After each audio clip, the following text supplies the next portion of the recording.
Trigger 9mm bringing you a new Performance Center M&P 45 Shield. Now, this is my very first 45 and talk a little bit about it. It has a ported barrel, the slides are ported, and it does come with fiber optic sights, red in the back, green in the front.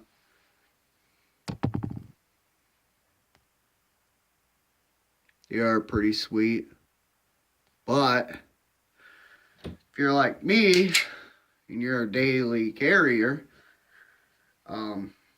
at nighttime these are useless unless you're going to carry a freaking flashlight with you, which I never do.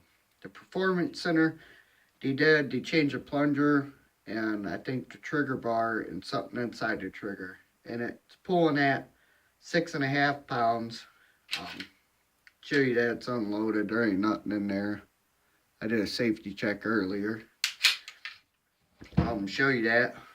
There goes my trigger puller. I know it ain't the best, but you know I'm a budget guy. You know I don't got sponsors like everybody else on YouTube, like all the big names. So we'll go ahead and do the trigger pull on it, and then we'll talk a little bit more about it. That one was at 6 pounds.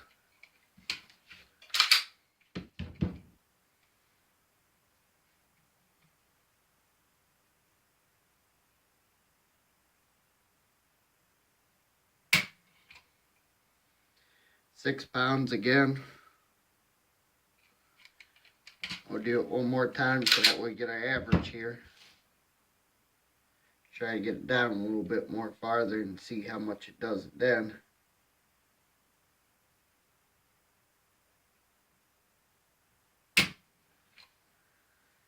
That one broke almost at 5.5 when it's down to here on the trigger. So it all depends on where you pull it, like normal. Most people, they put their whole entire first index finger through there like this to shoot it, and that's how you get it to go so smoothly. They did do texturing on here. People were not too thrilled about this, but I hate to tell you this. When your hand gets sweaty, this is like their own stippling right from the factory like this. And I hate to say it, that is awesome. My other M&Ps I got don't have this. This is nice. This is most definitely an upgrade to the M&P series. Ported barrel, which you guys already done seen. Trigger pull. And they do tell you in the manual, no plus Ps. People are shooting plus Ps out of this gun. If you go read the manual, it says right in the inside of it, no plus Ps, period. So when I came home, read it, and then I went out and bought my ammunition with no plus Ps in it. You do get 2 magazines, one flat, one extended. The extended magazine 6+1, which one in the chamber, that equals 8, which is better than the Glock 43 for God's sakes, and this is a 45. This one's 6+1, which is just like her Glock 43, but in a 45. I do like it. I've shot my dad's XDS and his ATI 911, and this thing, basically, the recoil on it's just like a 9mm. It barely even kicks. It is the most nicest 9 ever. My wife shot the gun. My dad shot the gun, and my brother, and they all of them say this is a nice, smooth gun.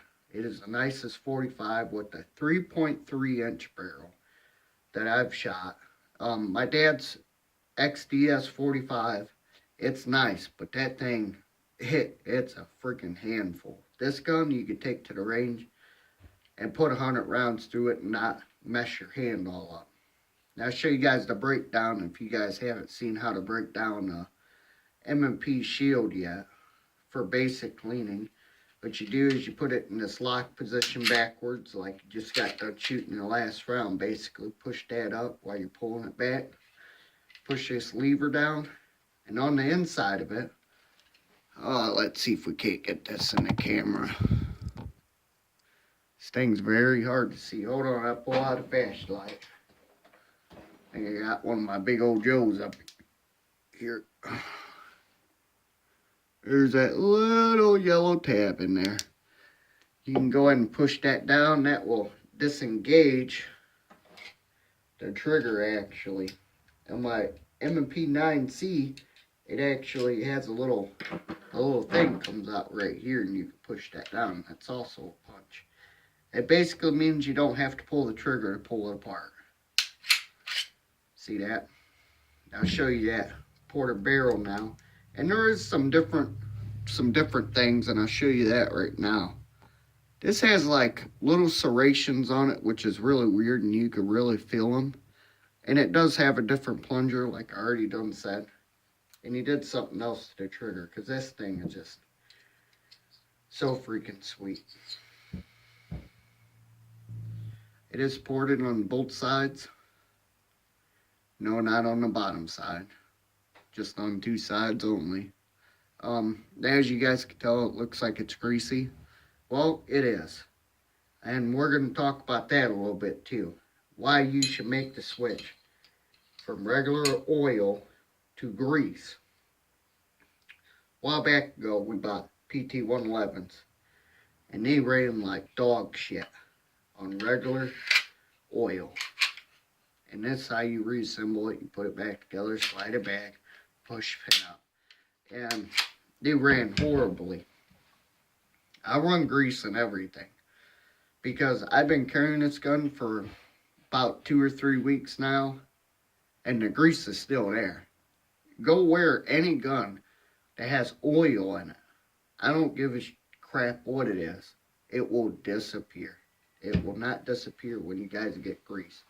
When I'm talking about grease, I'm talking about something that's not frog lube, because who the hell wants to stick their gun inside the oven and heat it up just to add oil to it?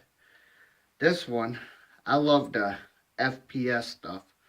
This is all-weather high-tech grease from FPS, Shooter's Choice. It says it will go, temperatures range between 65 minus to 350 Fahrenheit. This little thing, I think it cost me like $9. Man, I use the shit out of it, and it's still got a lot left. And, you know, for the price of $5.59, you really can't complain, because it does come with a lot more than what you expect it to be. And if you go look online, they're kind of expensive, but I went to my local big gun shop, not a Cabela's or anything like that, but a bigger one that's more locally where I live. And they had the shields right now that was getting $75 back, so when I got the chance to, I made a trade-in. And I'll make another video what I traded in. So, this is Trigger 9mm. Please subscribe and hit the like button, and we'll be bringing you more videos.